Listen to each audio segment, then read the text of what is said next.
working on two writing projects. One is the beginning of a new project. I'm writing about the film Lover's Rock, which is part of the Small Acts series that was created by Steve McQueen, I believe in 2020.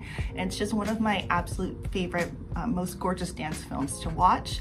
And I'm writing about it as a kind of speculative history that is walking parallel to the Black Power movements in Great Britain in the 1970s and 80s, and trying to think about alternate spaces of activism, of care, of community building that we can say alongside things that are happening kind of loudly in the streets, and what kinds of Black feminist technologies of community building can we find in the space of the home. And then I'm also working on an essay that's kind of a bookend to my book that is in production right now, actually, called Smaddification, Dance and Decolonization in the West Indies. And this is just a short essay about the contributions of Rex Nettleford, who was the main character in my book, to the Black radical tradition globally. And it's just been a real joy to go back and be able to write about Rex Nettleford from a different perspective.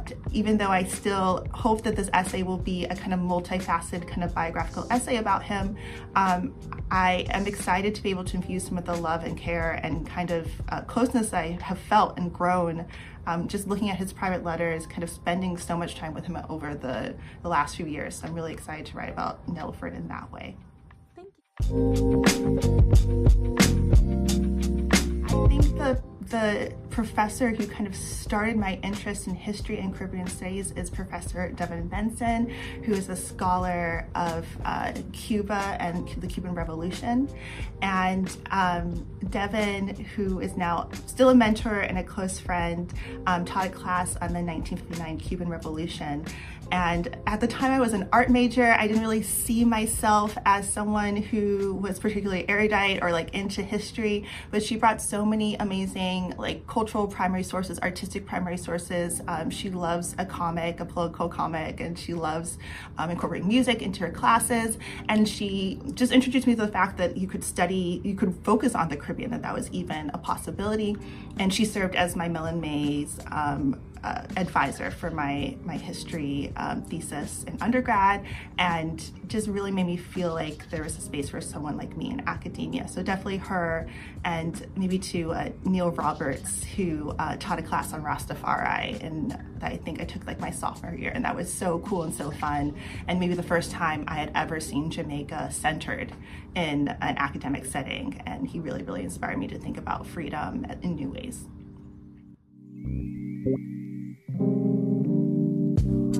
I love all my classes, I love all my students, but I have to say that I really enjoy teaching queer Caribbean performance.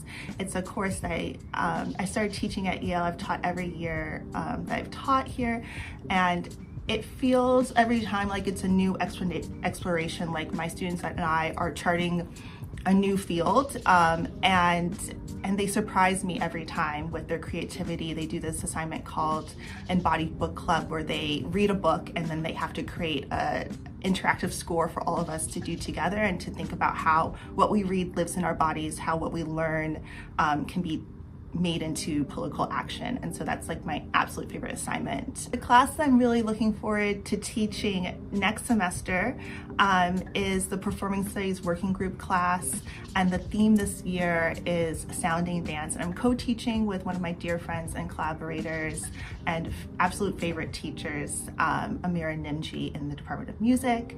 And I just love co-teaching at Yale. I love being able to approach texts that my colleagues bring to the classroom with a kind of new kind of curiosity. I love to be able to see them as a student. I love to be able to like see my friends and colleagues embody their kind of like professional selves and be wowed by their brilliance. And I think I find a different kind of solidarity in the classroom with students when I'm living with them. And so I'm super excited about that course, which is going to have a lot of sound studies and dance studies, and be thinking about how music and dance interact on the stage or on the dance floor, or in religious settings. And I think it's going to be just a really great place for exploration.